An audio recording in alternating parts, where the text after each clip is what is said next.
Imagine कीजिए एक ऐसी रात जहां सन्नाटा इतना गहरा हो कि आपको अपनी सांसें भी शोर लगने लगे। बिहार का पूर्णिया जिला, गांव का नाम टेडगामा। देखने में ये गांव बिल्कुल नॉर्मल था, कच्चे पक्के मकान, खेत और साधारण लोग। लेकिन सतह के नीचे, अंडर द सरफेस, सदियों पुराना एक अंधेरा पल रहा था। एक ऐसा अंधेरा जो तर्क और इंसानियत को निगल जाने के लिए एकदम तैयार बैठा था। तारीख थी कुछ महीनों पहले की।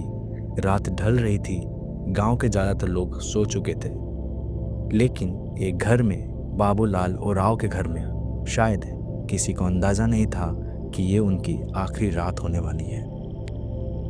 हवा में कुछ अजीब सी बेचैनी थी उस रात। गांव के दूसरे छोर पर रामदेव ओराव का परिवार मातम मना रहा था। उनके बच्चे की मौत हो गई थी, और दुख अक्सर गुस्से में बदल जाता है, और जब उस गुस्से में अंधविश्वास का जहर घुल जाए तो परिणाम खौफनाक होते हैं। विस्पर शुरू हुए, ये बीमारी नहीं है, ये किया कराया है, डायन है वो। उंगली उठी बाबूलाल ओराव के परिवार पर। आरोप था विच क्राफ्ट, जादू टोना। कुछ ही देर में वो दबी हुई आवाज़ें चीखों में बदल गई। एक दो नहीं, करीब 50 लोगों की भीड़ जमा हो गई। हाथों में लाठियाँ, डंडे, रॉड्स, और आंखों में सिर्फ खून सवार था। Imagine the terror inside that house. Babulal, उनकी पत्नी सीता देवी, बूढ़ी माँ कांतो देवी, बेटा मंजीत और बहू रानी, 5 लोग अंदर कांप रहे थे। बाहर मौत दरवाज़ा तोड़ रही थी। भीड़ ने दरवाज़ा तोड़ दिया। मॉब मेंटालिटी का कोई चेहरा नहीं होता, सिर्फ जुनून होता है। वो घर में घुसे, उन्होंने सवाल नहीं किए, उन्होंने सिर्फ हमला किया। घर के अंदर चीख पुकार मच गई। हर तरफ सिर्फ मारपीट की आवाज़ें, लाठियों का जिस्म पर पड़ने का खौफनाक शोर। लेकिन इस कयामत के बीच एक आंख सब देख रही थी। बाबूलाल का छोटा बेटा, 16 साल का सोनू। वो डर के मारे एक अंधेरे कोने में किसी तरह छुप गया था। उसकी सांसें अटकी हुई थी। सोनू ने अपनी आंखों से जो देखा, वो मंजर किसी भी इंसान की रूह को चीर देने के लिए काफ़ी था। उसने देखा अपने पिता को गिरते हुए, अपनी माँ की रहम की भीख, अपनी भाभी की चीखें। भीड़ का गुस्सा मारपीट से शांत नहीं हुआ। उन्हें डायन को ख़त्म करना था, पूरी तरह।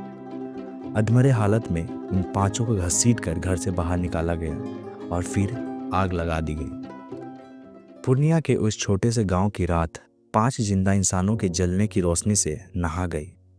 वो चीखें जो आग के लपटों के साथ ऊपर उठी, कहा जाता है कि आसपास के गांव तक सुनाई दी थी, लेकिन कोई बचाने नहीं आया। डर, या शायद वो अंधविश्वास जो सब पर हावी था। सोनू कोने में डुबका अपने परिवार को राख बनते देख रहा था। उस पल वो जिंदा तो था, पर शायद अंदर से मर चुका था। जब अगली सुबह पुलिस टेडगामा पहुंची तो गांव में एक अजीब सा सन्नाटा था। हवा में अभी भी जले हुए मांस और धुएं की बू थी। इन्वेस्टिगेशन शुरू की गई, गिरफ्तारियां भी हुई, लेकिन यहाँ कहानी ख़त्म नहीं होती है। यहाँ से सवाल शुरू होते हैं। ये सिर्फ पूर्णिया की एक गांव की कहानी नहीं है, ये हमारे देश के उन तमाम अंधेरे कोने की कहानी है जहां आज भी शिक्षा और जागरूकता की रोशनी नहीं पहुंची है। सोचिए, एक बच्चे की मौत बीमारी से होती है जो शायद सही इलाज से बच भी सकता था, लेकिन मेडिकल सुविधाओं की कमी और जानकारी ना होने की वजह से इसका इल्ज़ाम एक डायन पर डाल दिया जाता है। एक इंसान को बलि का बकरा बना दिया जाता है, अपनी नाकामियों और अपने डर को छुपाने के लिए। असली गुनहगार सिर्फ वो 50 लोग की भीड़ नहीं थी। असली गुनहगार है वो जहालत, वो अंधविश्वास जो इंसान को उसकी सोचने समझने की शक्ति छीन लेता है। एक तरफ हमारे हाथ में स्मार्टफोन है, हम 5G की बातें करते हैं, और दूसरी तरफ हमारे समाज का एक हिस्सा आज भी डायन और जादू टोना जैसी सदियों पुरानी कुरीतियों में जकड़ा हुआ है। ये कैसा विरोधाभास है। पूर्णिया विचक्राफ्ट मर्डर एक केस फाइल से कहीं ज़्यादा है। ये एक चेतावनी है, एक वार्निंग। यह हमें बताता है कि अंधविश्वास एक आग की तरह है, अगर समय रहते इस पे ज्ञान और तर्क का पानी ना डाला गया तो ये पूरे के पूरे समाज को जलाकर राख कर सकती है। सोनू उस रात बच गया, लेकिन उसके जख्मों का क्या? वो जख्म जो जिस्म पर नहीं रूह पर लगी है, वो शायद कभी ना भरे। अपने आसपास देखिए, क्या आपको ऐसी कोई छोटी छोटी बातें दिखाई देती है? किसी विधवा को अपशगुनी कहना, किसी के बीमार पड़ने पर डॉक्टर से पहले किसी बाबा के पास जाना, ये उसी अंधेरे की तरफ बढ़ते पहले कदम है।